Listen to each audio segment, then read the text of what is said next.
बहुत लोग सोचते हैं कि चीप कलर पेंसिल से स्मूथ ब्लेंडिंग पॉसिबल ही नहीं है, but that is not true. पता है, प्रॉब्लम हमारे पेंसिल्स में होती ही नहीं है, बल्कि हमारे टेक्निक्स में होती है। इस वीडियो में मैं आपको स्टेप बाय स्टेप दिखाने वाला हूँ कि कैसे आप चीप कलर पेंसिल से भी स्मूथ प्रोफेशनल लुकिंग ब्लेंडिंग कर सकते हो। मैं आपको कुछ सिंपल टेक्निक्स बताऊँगा जो मेरी ड्राइंग्स को कम्प्लीटली चेंज कर दिया है। तो वीडियो एंड तक ज़रूर देखना, क्योंकि लास्ट स्टेप सबसे ज़्यादा डिफरेंस क्रिएट करता है।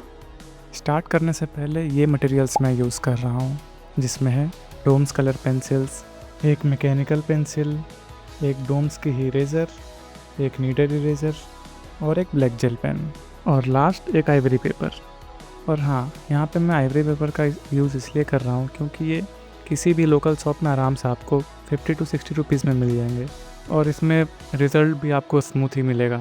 सबसे इम्पॉर्टेंट है ये चीप कलर पेंसिल्स, जो कि मैं डोम्स का यूज़ कर रहा हूँ। कोई एक्सपेंसिव ब्रांड नहीं है, जस्ट नॉर्मल लोकल पेंसिल्स। तो बिगिनर हो तो भी आप इजीली सेम रिज़ल्ट अचीव कर सकते हो।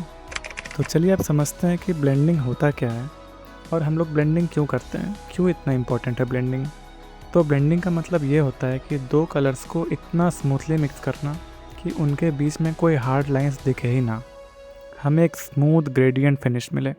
और ये क्यों इम्पोर्टेंट है, क्योंकि बिना ब्लेंडिंग के ड्राइंग बिल्कुल फ्लैट लगती है और ब्लेंडिंग से ही रियलिज़म आता है, इसलिए ब्लेंडिंग इतना इम्पोर्टेंट है।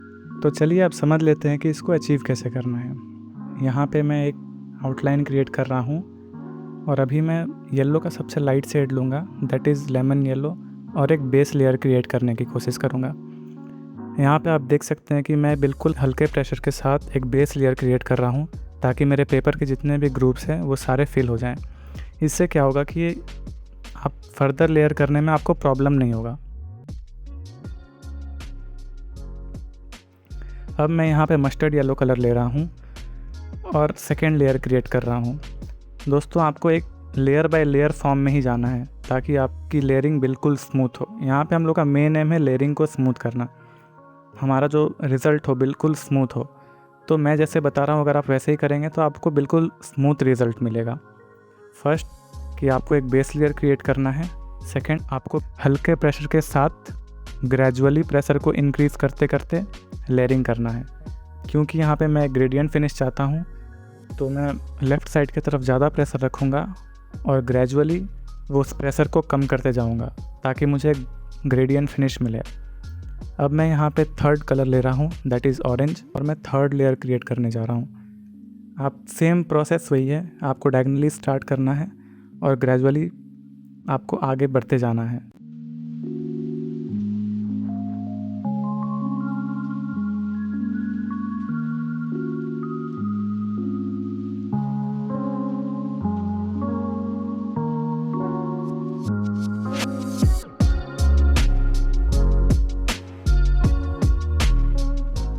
अब मैं फोर्थ कलर लूँगा, दैट इज़ रेड, और जैसा कि मुझे ग्रेडियंट फिनिश चाहिए, इसलिए मैं लेफ़्ट साइड की तरफ ज़्यादा प्रेशर का यूज़ करूँगा और ग्रेजुअली प्रेशर को डिक्रीज़ करते जाऊँगा।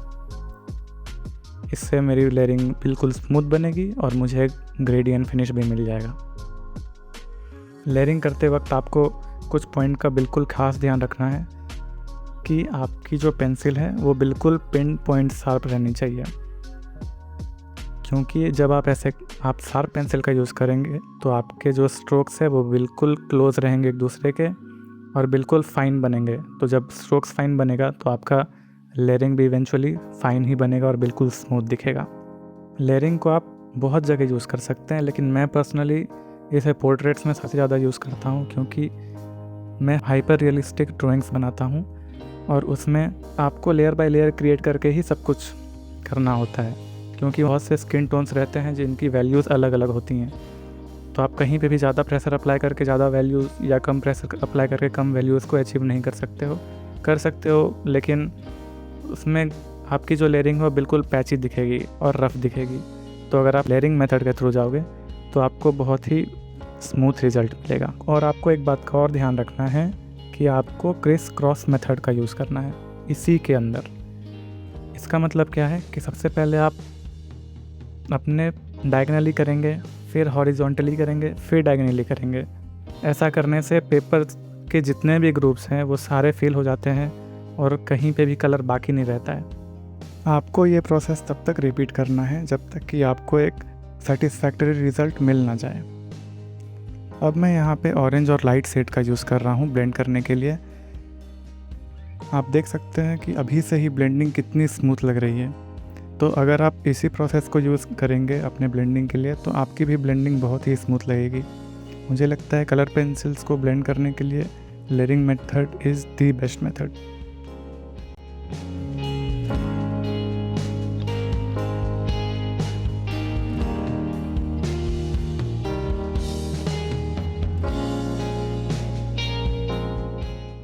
अब यहाँ तक सब सही है, लेकिन फिर भी आपकी ब्लेंडिंग पैची लग सकती है और उसका रीज़न है एक common mistake which brings me two point number 2, that is hand pressure control. आप एक चीज़ हमेशा याद रखें, अगर आपके हाथों में प्रेशर कंट्रोल नहीं है ना तो आप कलर पेंसिल्स को स्मूथली ब्लेंड नहीं कर पाओगे। तो प्रेशर कंट्रोल कैसे करें? इसका एक ईजी मेथड है। मेथड यही है कि पेंसिल को जितना एंड में पकड़ोगे प्रेशर उतना ही कम होगा और पेंसिल को जितना आगे पकड़ोगे प्रेशर उतना ही ज़्यादा अप्लाई होगा। तो ब्लेंडिंग के लिए हमेशा आप याद रखें कि आपको बिल्कुल लाइट प्रेशर का यूज़ करना है। आप हमेशा लाइट प्रेशर से स्टार्ट करेंगे और ग्रेजुअली प्रेशर को इंक्रीज़ करते जाएंगे। आपको एकदम फेदरी टच रखना है पेपर पे, तभी आप एक अच्छी ब्लेंडिंग अचीव कर पाओगे। तो हम लोग डायरेक्टली हाई प्रेशर से क्यों नहीं स्टार्ट कर सकते? क्योंकि अगर आप हाई प्रेशर से स्टार्ट करोगे तो आपको हार्ड लाइंस देखने को मिलेंगे जो कि बिल्कुल अच्छी नहीं लगती है देखने में, आपकी ब्लेंडिंग स्मूथ नहीं लगेगी। तो just to make our blending smooth we start with light pressure. अब ये सब से आपको बेटर रिजल्ट तो मिल जाएगा, लेकिन अगर आपको और स्मूथ फिनिश चाहिए तो एक और चीज़ इम्पॉर्टेंट, और वो है प्रॉपर कलर सेलेक्शन। आप जब भी ब्लेंड करने जाओ तो आपको देखना है कि दो कलर्स, जैसे दो इंडिविजुअल कलर्स है, यहाँ पे मैंने येलो और रेड का यूज़ किया है। तो आप देख सकते हैं कि बीच में मैंने ऑरेंज का भी यूज़ किया है just to make our transition smooth. अगर आप डायरेक्टली येलो और रेड को ब्लेंड करना चाहोगे तो ब्लेंड हो जाएगी, कोई प्रॉब्लम नहीं है उसमें, बट आपको जो एक स्मूथ ट्रांजिशन इफ़ेक्ट है वो आपको नहीं मिल पाएगी उसमें। तो just to make our transition smooth I have used orange colour hair.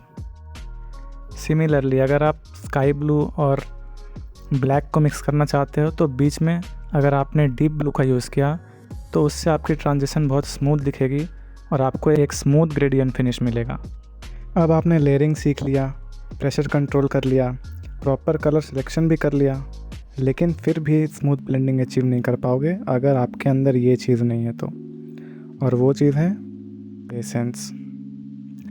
फ़र्क नहीं पड़ता कि आप कौन सा पेंसिल यूज़ कर रहे हो, कौन सा पेपर यूज़ कर रहे हो और कौन सा टेक्निक यूज़ कर रहे हो, अगर आपके अंदर पेशेंस नहीं है तो आप स्मूथ ब्लेंडिंग कभी अचीव नहीं कर पाओगे। इसलिए जब तक आपके अंदर से सेटिस्फैक्शन ना मिले तब तक आपको टाइम लगाना है उस चीज़ पे।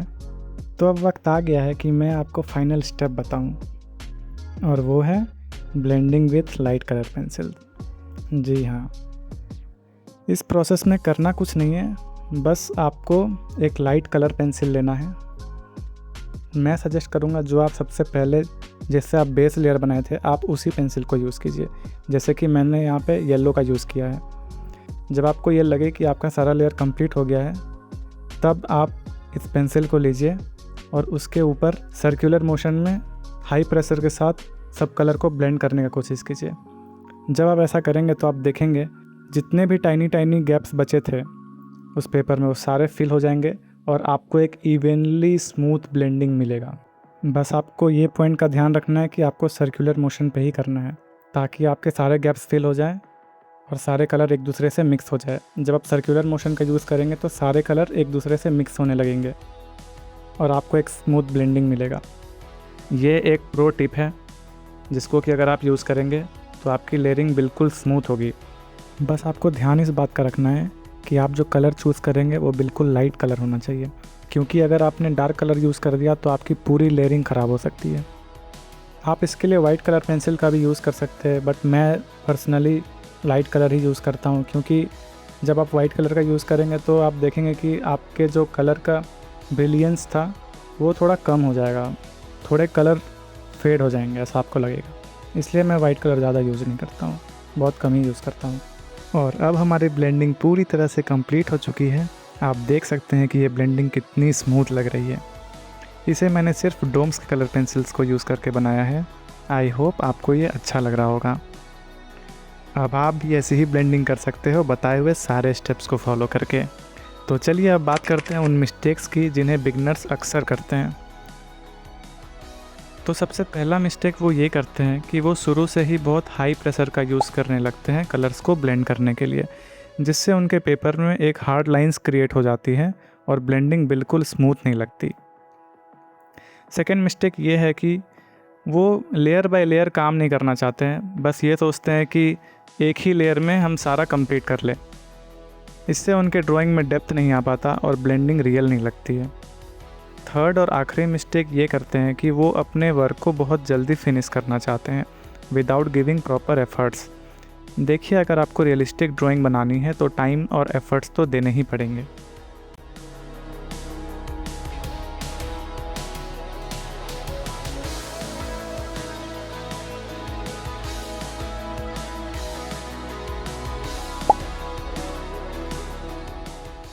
तो मैं अब आपको प्रूफ करके दिखाऊंगा कि आप बताए गए मेथड्स और इन्हीं कलर पेंसिल्स का यूज़ करके एक रियलिस्टिक ड्राइंग बना सकते हो। तो इसके लिए मैं आइज़ ड्रॉ करने जा रहा हूँ। मेथड सेम होगा। आपको सबसे पहले अपना रेफरेंस ऑब्ज़र्व करना है और देखना है कि सबसे लाइट शेड कौन सा है और उसी से बेस लेयर बनाना है। यहाँ मेरे केस में लाइट ब्लू है, इसलिए मैं लाइट ब्लू का यूज़ करके एक बेस लेयर बना रहा हूँ। अब मैं second colour that is deep blue का यूज़ कर रहा हूँ सेकंड लेयर बनाने के लिए। आपको लाइट प्रेशर का ही यूज़ करना है लेयर्स क्रिएट करने के लिए। अब मैं पर्पल का यूज़ कर रहा हूँ फॉर डार्कर टोन।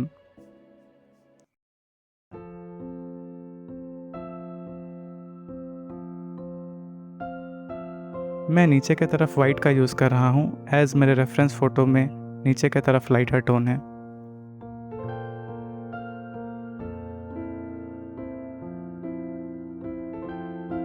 अब मैं ब्लैक जेल पेन का यूज़ करूँगा for outlines, eyebrows and eyelashes के लिए। अब फाइनली सारे कलर्स को लाइट कलर के से ब्लेंड करने के बाद मैं ऊपर की तरफ ब्लैक कलर का यूज़ कर रहा हूँ फॉर डार्कर टोन, ताकि हमारी आइज़ और भी ज़्यादा रियलिस्टिक लगे। सेम प्रोसेस दूसरे आइज़ के लिए भी करूँगा।